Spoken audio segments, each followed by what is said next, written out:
So, Emu's Devil Fruit has officially been revealed, or at least it feels about as revealed as it's ever been. For months now, maybe possibly years, people have been trying to figure out exactly what Emu's abilities are. Ever since Emu's reveal atop the empty throne, people have speculated on how this otherworldly powerful entity got its powers. I mean, a being powerful enough to battle against multiple iterations of Joy Boy must be ridiculously broken. A being whose power allowed for them to wipe Lelouchia off the map. A being that battled Sabo into a corner and makes the 5 elders and the Holy Knights quiver in their boots. But the debates and arguments surrounding what Emu's abilities are may truly be over now after the release of Chapter 1150, because the preliminary leaks are out and it seems as though one theory is the clear winner. And that theory is that Emu seems to put the devil in devil fruit. But like with all things One Piece, it's a lot more complicated than that. And thus today we have a ton to talk about, because today we're talking Emu's devil fruit revealed. But before we get to revealing anything, guys, please, for me, like this video, subscribe to the page, and hit that noti bell. And if you're looking for one additional Nick video a week, guys, you can go ahead and find my Naruto reaction series in the fourth wall, link in my description below. So if I could take a quick time out here, I'm gonna be real with all of you. I thought once I got caught up with One Piece, I'd be able to hop into theorizing about it and do manga reveal chapters like it was nothing, because that's my job. I catch up with mangas, I understand the manga, I talk about the manga. Never in my life have I had as much difficulty covering at a high level a piece of IP as I currently do with One Piece. Not because I've gotten dumber in my years of being a YouTuber, but because I think I genuinely underestimated how ridiculously deep the lore of this universe is. Every theory is propped up on 3 other theories, and you better understand and be able to talk about those 3 other theories if you ever want to be able to substantiate an argument of the theory you're currently talking about. I have been reading relentlessly, and I'm starting to figure things out. But my god, this IP is a monster. But enough about that, let's talk about Emu's devil fruit. Anyways, Emu is one of the biggest and most enigmatic talking points in all of One Piece. And the 2 biggest talking points are what their identity is and how their powers work. Now, while hundreds of theories have been posited as to how Emu's powers work, really 3 have risen to the top. And understanding all 3 of those theories, I believe, is genuinely vital to actually pinning down exactly what's going on with Emu's abilities. See, in the simplest sense, Emu's devil fruit abilities have been theorized to be a combination of ink, devil, and forest-based. And I believe that all 3 of these theories hold a fair amount of credence and therefore deserve to be talked about. Because, like I said earlier, when I was yelling about how difficult this IP is to understand, if you want to talk about a theory and come to a conclusion, you kind of have to understand 3 other theories that prop up that theory. So today I want to go over these 3 most popular theories and then use the evidence from the most recent chapter of One Piece, Chapter 1150, to try and substantiate an idea that ties all 3 of these evidences together to give us one final concrete theory, which, when considering the evidence given to us by Chapter 1150, feels less like a theory and more like a confirmation. So the first theory in regards to what Emu's devil fruit ability is that we're going to be talking about today is an ink devil fruit. Basically, this theory posits that Emu has to have some kind of opposite, a foil devil fruit to that of Luffy's. And in fact, basically all the theories talking about what Emu's possible devil fruit might be have this kind of as a through line through them. Now, Luffy's devil fruit is a human-human model Nika devil fruit, a mythical Zoan type that seems to not only have Zoan type characteristics, but also Logia type characteristics. As prior to the awakening of Luffy's devil fruit, it was widely believed that he just had the Gomu Gomu no Mi, a devil fruit that turned his body into that of rubber. And even now that it's been revealed that Luffy ate the human devil fruit modeled Nika, a key characteristic of even Gear 5 is the fact that his body is still seemingly made out of rubber, a characteristic described in Nika, the sun god, the freer of slaves. And thus fans of One Piece began to wonder, what's the opposite of rubber? And the conclusion they came to is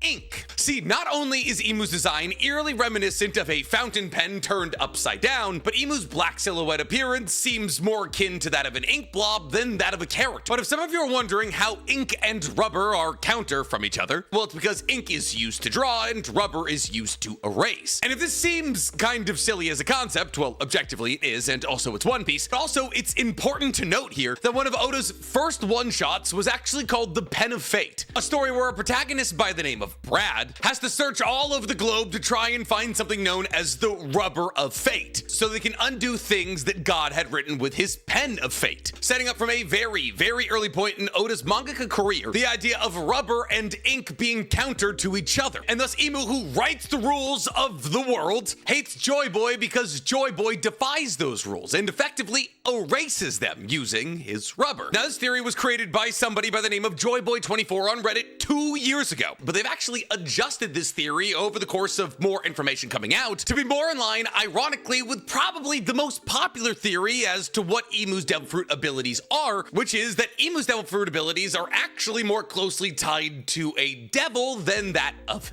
ink. See, when contemplating what Imu's Devil Fruit ability is and how it pertains to a devil-like connection, people are split between two camps. Either Imu is just straight up Lucifer reincarnate through the power of a devil fruit, or Imu has some kind of ink devil technique. And both of them are kind of substantiated with the same evidence. See, JoyBoy24 adjusted his ink-based devil fruit theory to rather be a theory stating that Imu actually had a mythical type Zoan devil fruit like Luffy, but their model is Mucifer, the night devil, an ability that allows the user to transform themselves into a powerful ink demon who can freely control powerful demonic ink that allows for them to give rise to horrific powerful creatures. And this theory does have some meat on its bones, based off how we saw Imu use their devil fruit ability when attacking Cobra and Sabo, and based off everything we just learned from the preliminary leaks of chapter 1150, which established to us once and for all that Imu has some kind of demonic ability that allows for them to lend their abilities to others in exchange for pieces of their lifespan. And now, well, nothing from chapter 1150 seems to give any credence to the idea that Imu has ink-based abilities. If you're sticking with the through line of Imu literally might be Satan, then chapter 1150 was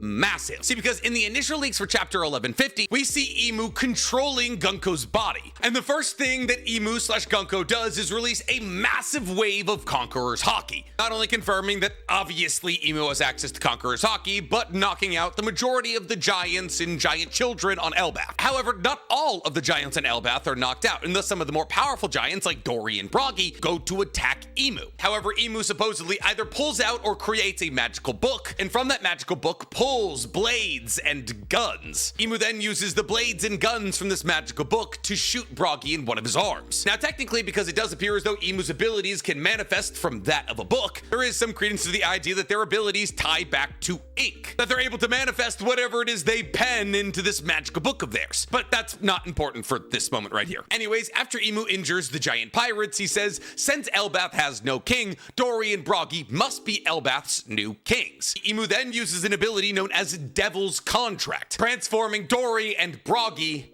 into demons. Demons with immense strength, the size of the original oars, and immortality, which is very obviously showing us how the Holy Knights and the Five Elders got their immortality and their egregious strength. And apparently all it cost them was a portion of their lifespan. Now, this is technically very similar to how Big Mom's Sorosoro no Mi works, except it's kind of the inverse. See, Big Mom is able to imbue herself with massive amounts of strength by manipulating, controlling, and taking the souls of others. And while she is able to imbue parts of her own soul into objects like she does with Prometheus, Zeus, and Napoleon, or to a lesser extent the creation of all of her homies, it seems as though Imu's sharing of powers with others is a big step up from the Sorosoro no Mi, as it not only gives people access to ridiculous size and strength, but also the possibly tied to the abyss immortality. On top of this, it appears as though Imu is able to share their own ability with the devils they create and control, which is why most likely people like Gunko and the rest of the Holy Knights have the Devil Fruit abilities that they have, as Gunko's Devil Fruit ability, her Arrow no Mi, is eerily similar to the arrows that we saw Imu create when he was trying to attack Sabo and killing Cobra. On top of this, since chapter 1150 seemingly ends with Imu controlling and commanding not only an army of devils and demons that he has freshly converted, but also all of the dream monsters that were created by Holy Knight Killingham, it appears as though from preliminary leaks, and mind you, this is about as preliminary as it gets, I usually don't report on these, that Imu is also the reason that Saint Killingham has his MMA ability, or the ability to create dream monsters. And thus the fact that Imu appears to be able to control monsters from your dreams and turn people into demons and devils seems to 100% corroborate the idea that Imu must have some kind of real devil fruit. And on top of this, it was also leaked that Imu is shown inside of Gunko, and inside of Gunko, you can see that Emu appears to be a demon. That is to say that Emu is displayed with bat wings, a trident, and an arrow-pointed tail, about as classically demon-shaped as one could be. And apparently a lot of Emu's abilities are channeled through said trident, because towards the end of the chapter, Emu uses that trident to create a gigantic magic circle in the sky that supposedly blasts away the rest of the non-demified giants. And here's the thing, Emu being a devil actually makes a ton of sense, especially a devil with a trident and bat wings. Because in chapter 1138, when we were given the mural that described the first, second, and third worlds, the enemy that Luffy seemed to be leading all of the races of the world against is depicted as a demon. One with demon horns and giant wings that's holding the sun in one hand. The sun in this demon's hand rather obviously being the mother's flame, the flame of perpetual power that Dr. Vagabond created, and the flame of power that the 5 elders in Emu used to power their world-ending device that was able to wipe Lelouchia off the map. However, if you use this mural as evidenced, well, the plot progression of chapter 1150 does absolutely point towards Emu at being that demonic character that Nika and the rest of humanity is battling against. It also hints towards the idea of Emu being the forest god, because as we've already established in chapter 1150, Emu displays the ability to turn people using something known as the Devil's Contract into devils. But in the description of the second world on this chapter 1138 mural, the first line describing the second world states, "Within the void there was breath. The forest god tamed demons and the sun spread the fires of war." And if it's now been established in the most recent chapter of One Piece that Emu has the ability to not only control, create, but also tame demons, then it would only make sense that the person that we're talking about that's taming demons would be Emu, who is now apparently the forest god. And thus the general interpretation that I'm taking away from the mural after given this new information from chapter 1150 is as follows. Description of the first world seems to describe the world of One Piece before the Void Century, in that it seems to describe a high-tech world where humanity figured out how to access the power of the globe, also known as the power of the Forbidden Sun, which is pretty unilaterally agreed upon to be Uranus, one of the 3 legendary ancient weapons said to be able to destroy the world. And as we already have a pretty good idea of what Pluton and Poseidon are, it seems as though the best connection to make here is that Uranus is some kind of iteration of the Mother's Flame, an infinitely powerful power source required to power up other ancient weapons like Pluton and Poseidon. However, as humanity dug up more and more of this energy from the Earth in the form of the Uranus ancient weapon, they eventually got greedy and rich with this energy, and thus they created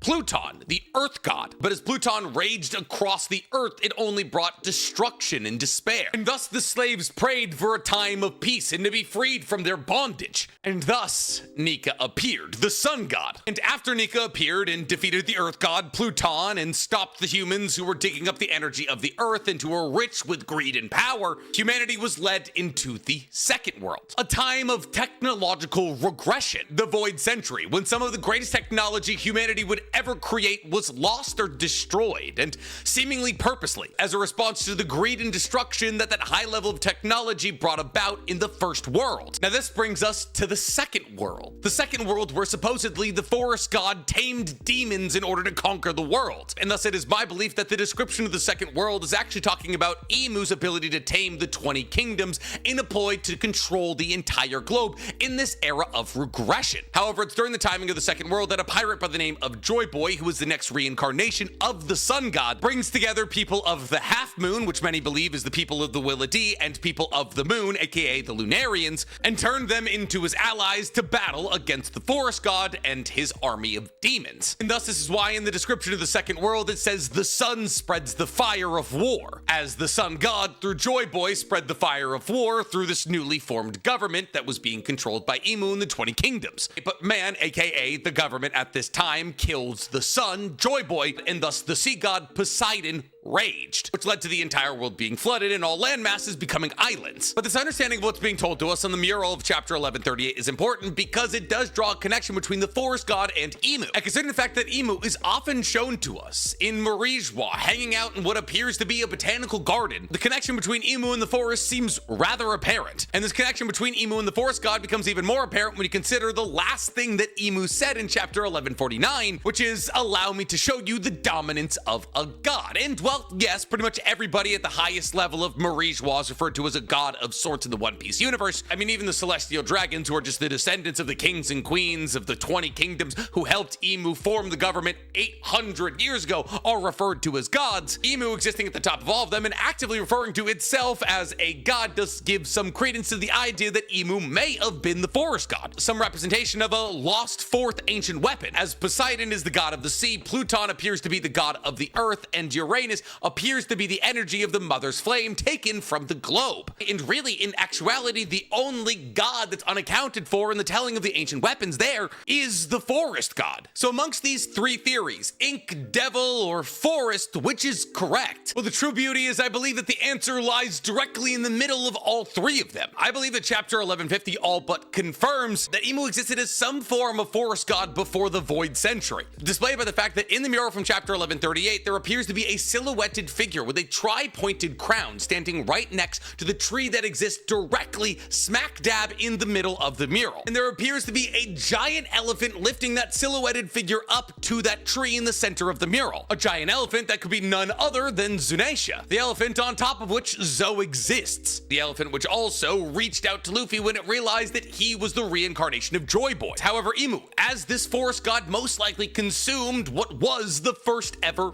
devil fruit, which is why Imu changes from a diminutive silhouetted figure with a tri-pointed crown in the second world to a gigantic sun-holding demon at the end of the third. And thus Imu, who's written the rules for the world and controlled the information flow across the entire globe for almost 1,000 years now, not only has the ability to create and control demons using things like the devil's contract, but also has some form of ink-based ability that allows for him to give shape to the demons of people's dreams and new demonic forms to those that he hits with a devil's contract, not only allowing for Imu to stand opposed to Luffy as ink to rubber, but also allowing for Imu to stand opposed to Luffy as a god to a devil. Thus, if you really had to tie down Imu's abilities to just one devil fruit, I do believe the ink devil idea is the best, especially considering the most recent information we were given about Imu. But what do you guys think? Based off the preliminary leaks from chapter 1150, do you believe that Imu has the original devil fruit, or do you think their abilities lie in some other explanation? Let me know in the comments below. And Dwight goes down there, please, for me, like this video, subscribe to the page, and hit that noti bell. Nick, you're talking too much about One Piece nowadays. Well, none of the other anime of this season were doing all that well from a content perspective, and also, my god, is this universe thick.